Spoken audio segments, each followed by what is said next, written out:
দার্জিলিং মানেই তো মেঘে ঢাকা পাহাড়, পাইন বন। কিন্তু এই চেনা ছবির আড়ালেই জানেন তো লুকিয়ে আছে কিছু গা ছমছমে গল্প।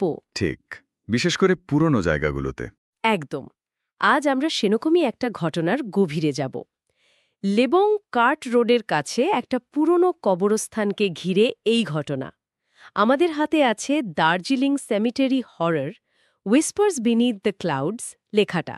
সেটার উপর ভিত্তি করে আজকের আলোচনা। আচ্ছা, ইন্টারেস্টিং লাগছে। সময়টা ছিল ১৯৬২ সাল, নভেম্বরের শীত। দার্জিলিং শহরটা তখন একটু অন্যরকম। মানে উত্তরে যুদ্ধ চলছে, শহরে সেনা আনাগোনা, কেমন যেন একটা চাপা ভয়। হ্যাঁ, 1962 মানেই তো একটা টেনশনের সময়। ঠিক তাই। আর এই পরিবেশে মার্থা ডিসুজা নামে এক তরুণী অ্যাংলো ইন্ডিয়ান নার্স সবে লয়েডস বোটানিক্যাল গার্ডেনের কাছের ছোট হাসপাতালটায় কাজে যোগ দিয়েছেন। হুম। তো উনি একদিন রাতে হাসপাতাল থেকে ফিরছিলেন, আর স্থানীয়রা বারবার বারণ করা সত্ত্বেও উনি ওই কবরস্থানের রাস্তাটাই ধরলেন। ওহ, কেন? মানে জেনে শুনে? সেটাই তো প্রশ্ন। কেন উনি ওটা করলেন? হয়তো শর্টকাট ছিল, নাকি অন্য কিছু? চলুন এই ব্যাপারটা একটু খুঁটিয়ে দেখা যাক। হ্যাঁ, চলুন। কারণ শুধু গল্পটা নয়, এই যে পুরো পরিবেশটা, ১৯৬২ সাল যুদ্ধ, একটা পুরনো ঔপনিবেশিক কবরস্থান, কুয়াশা, সব মিলিয়েই তো রহস্যটা ঘন হয়। একদম। মার্থার ওই রাস্তাটা বেছে নেওয়ার কারণটা আম, হয়তো সত্যিই সময় বাঁচানো, আমরা যেমন করি আর কি। হতে পারে। অথবা এমনও হতে পারে উনি হয়তো স্থানীয়দের ওই সব ভূতের গল্পে পাত্তা দিতেন না, একটু সাহসী গোছের ছিলেন হয়তো। সেটাও হতে পারে। আবার এটাও ভাবা যায় হয়তো জায়গাটার প্রতি কোনো একটা অবচেতন টান ছিল, কে জানে। কারণ যাই হোক না কেন, ওই সিদ্ধান্তটাই তো আসল ঘটনাটা ঘটালো। ঠিক। ঘটনাটা ঘটেছিল নভেম্বরের ১৭ তারিখ রাতে। কুয়াশা সেদিন সাংঘাতিক ঘন ছিল, মানে কয়েক হাত দূরেও কিছু দেখা যাচ্ছে না। ওরে বাবা! মার্থার ফিরতে এমনিতেই একটু রাত হয়ে গেছিল। উনি ভাবলেন কবরস্থানের ভেতর দিয়ে গেলে তাড়াতাড়ি হবে। রাস্তাটা ধরলেন। বুঝলাম। কিন্তু জায়গাটা তো যেমন তেমন নয়। জঙ্গলে পথ, দুপাশে উঁচু উঁচু পুরনো কবর, শ্যাওলায় ঢাকা। কি নিস্তব্ধ, শুধু নিজের পায়ের আওয়াজ আর হয়তো ঝিঝির ডাক শোনা যাচ্ছে। এমন পরিবেশে তো এমনিতেই গা ছমছম করে। করবেই তো। আর এই রকম একটা নির্জনতার মধ্যে মানে অদ্ভুত ঘটনাটা শুরু হলো। হ্যাঁ, উনি যা শুনলেন বা দেখলেন, সেটা কি শুধুই মনের ভুল ছিল, নাকি সত্যি কিছু ঘটেছিল? সেটাই তো লাখ টাকার প্রশ্ন। মার্থা কিছুটা এগিয়েছেন, হঠাৎ কানে এলো একটা সুর। খুব আস্তে, মিষ্টি একটা গুনগোল আওয়াজ, যেন কেউ ঘুম পাড়ানি গান গাইছে, একটা ইংরেজি লুলাবাই। লুলাবাই? কবরস্থানে? হ্যাঁ, শব্দটা আসছে কোথা থেকে সেটা দেখতে গিয়ে উনি দেখলেন পথের ধারে ফার্ন গাছ আর আগাছায় ঢাকা একটা পুরনো ভাঙা চ্যাপেল। সুরটা ওখান থেকেই আসছে। আচ্ছা। কৌতূহল তো হয় বলুন। হাতে লণ্ঠনটা উঁচু করে উনি এগিয়ে গেলেন সেদিকে। ভেতরে গিয়ে দেখেন টিমটিম করে একটা মোমবাতি জ্বলছে, কিন্তু কেউ কোথাও নেই। কেউ নেই, অথচ মোমবাতি জ্বলছে।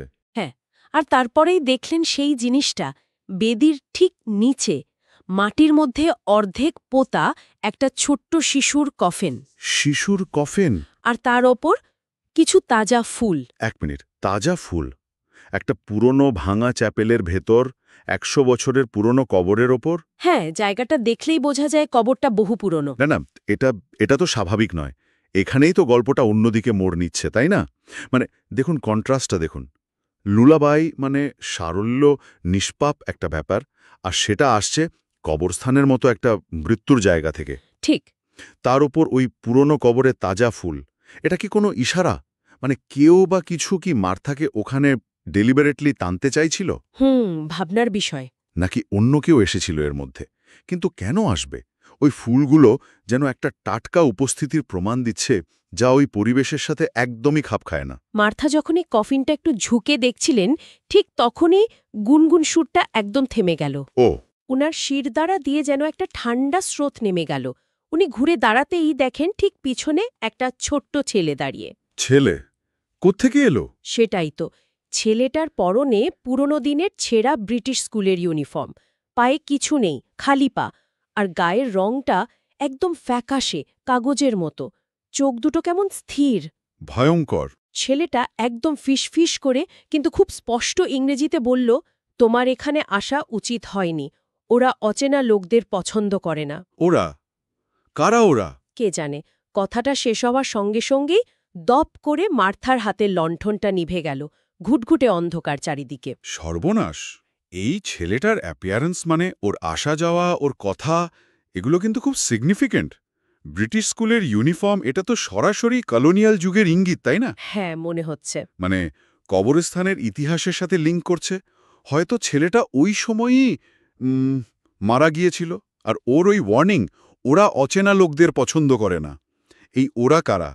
কবরের অন্য আত্মারা, নাকি অন্য কিছু? সেটাই তো রহস্য। এই যে ব্যাপারটা স্পষ্ট নয়, এটাই কিন্তু ভয়টাকে আরো বাড়িয়ে দেয়। ছেলেটার ওই ফ্যাকাশে ভাব, খালি পা, এগুলো যেন মৃত্যুর প্রতীক। আর ঠিক সেই মুহূর্তে লণ্ঠনটা নিভে যাওয়া, এটা তো শুধু অন্ধকার আনল না, মার্থার শেষ সম্পর্ককেও কেড়ে নিল। ঠিক। যেন মনে হচ্ছে কোনো একটা কনশাস ফোর্স তাকে ভয় দেখাচ্ছে বা তাড়াতে চাইছে।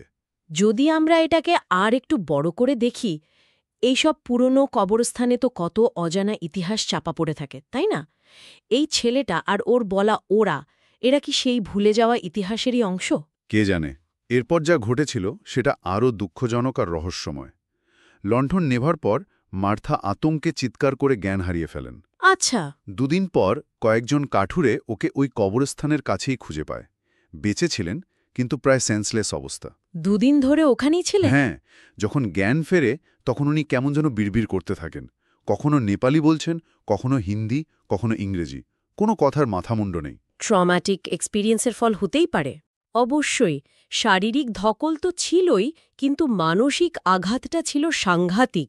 উনি আর হাসপাতালে যোগ দেননি, ওকে কলকাতায় পাঠানো হয়েছিল চিকিৎসার জন্য। হুম। কিন্তু শোনা যায় কলকাতায় গিয়ে উনি ঠিক সুস্থ হননি। খালি একটাই কথা নাকি বলতেন বারবার, ওকে একা কবর দেওয়া হয়নি, বাকিরা অপেক্ষা করছে। বাকিরা অপেক্ষা করছে, এই কথাটা, এটা কিন্তু খুব স্ট্রাইকিং। এটা কি শুধুই মানসিক আঘাতের ফলে বলা অসংলগ্ন কথা, নাকি এর মধ্যে কোনো গভীর মানে লুকিয়েছিল যা উনি ওই রাতে জেনে ফেলেছিলেন? হয়তো। ওই ছেলেটি বলেছিল না, ওরা অচেনা লোক পছন্দ করে না? মার্থার এই কথাটা কি সেই ওরার দিকেই ইশারা করছে? কারা অপেক্ষা করছে, কিসের জন্য? উত্তর নেই। আর ওই যে বিভিন্ন ভাষায় কথা বলা, এটাও অদ্ভুত। খুব বেশি মানসিক চাপে বা ট্রমা এটা হয় বটে, কিন্তু অনেক সময় অলৌকিক ঘটনার বর্ণনায় এটাকে অন্য কোনো সত্তার প্রভাব বা যোগাযোগের লক্ষণ হিসাবেও ধরা হয়। তাই সুপারন্যাচুরাল কিছুর মুখোমুখি হয়েছিলেন। এই রহস্যের জট খোলে আরও অনেক পরে, প্রায় ১৭ বছর পর, ১৯৭৯ সালে। ওহ, অনেক পরে তো। হ্যাঁ, দার্জিলিং মিউনিসিপ্যালিটি ঠিক করে যে ওই পুরনো ভাঙা চ্যাপেলটা সারানো হবে। কাজ শুরু হলো। কর্মীরা যখন চ্যাপেলের মেঝে খুঁড়তে শুরু করল, কি পেল? মাটির তলা থেকে একে একে বেরিয়ে এলো আরও ৪টে শিশুর কফিন। 4টে? হ্যাঁ। পরে পুরনো রেকর্ডপত্র ঘেটে জানা যায় এই বাচ্চারা ছিল ব্রিটিশ অফিসারদের সন্তান। ১৮৯৯ সালে দার্জিলিং একটা সাংঘাতিক কলেরা মহামারী হয়েছিল, খুব রহস্যময়ভাবে। সেই মহামারীতে এরা মারা যায়। 1899? কলেরা? আচ্ছা। কিন্তু সবচেয়ে অদ্ভুত ব্যাপারটি জানেন? সরকারি যে জন্মমৃত্যুর রেকর্ড থাকে, সেখান থেকে এই ৪টে বাচ্চার নাম পুরো মুছে ফেলা হয়েছিল। মুছে ফেলা হয়েছিল কেন? সেটাই তো কেউ জানে না। এই যে আবিষ্কারটা হলো, এটা শুনে মার্থার সেই কথাটা মনে পড়ে যায়, বাকিরা অপেক্ষা করছে। কেমন যেন একটা হিমশীতল প্রতিধ্বনি। 1979-এর এই ডিসকভারি, এটা তো পুরো ঘটনাটাকে একটা অন্য লেভেলে নিয়ে গেল। মানে এটা আর শুধু মার্থার একার অভিজ্ঞতা বা মানসিক বিভ্রমের গল্প রইল না। ঠিক। মার্থা যে একটা কফিন দেখেছিলেন আর বলেছিলেন বাকিরা অপেক্ষা করছে, এই আবিষ্কারের পর তো সেটাকে আর প্রলাপ বলে উড়িয়ে দেওয়া যায় না। একদমই না। 4 শিশুর কফিন, সম্ভবত একই সময়ে একই জায়গায় কবর দেওয়া, ওই কলেরা মহামারীর সময়। সেই সময় নিরিখে কলেরা তো ছিল একটা বিভীষিকা, কিন্তু এদের ব্যাপারটা আরও রহস্যময়, কারণ রেকর্ড থেকে নাম উধাও কেন? সেটাই তো বড় প্রশ্ন। এটা কি শুধুই অফিসের ভুল, নাকি ইচ্ছে করে করা হয়েছিল? হয়তো মহামারীটা এতই ভয়ঙ্কর ছিল যে কর্তৃপক্ষ সেটা চেপে যেতে চেয়েছিল। অথবা এই শিশুদের মৃত্যু বা কবর দেওয়ার পদ্ধতিতে এমন কিছু ছিল যা তারা লুকাতে চেয়েছিল। হতে পারে। চ্যাপেলের মতো একটা ধর্মীয় জায়গার নিচে কবর দেওয়াটাও তো একটু অন্যরকম। এই যে রেকর্ড মুছে ফেলা হলো, এটাই তো সন্দেহটা বাড়ায়। মনে হচ্ছে যেন কোনো সত্যি ঘটনাকে জোর করে চাপা দেওয়ার চেষ্টা। একদম।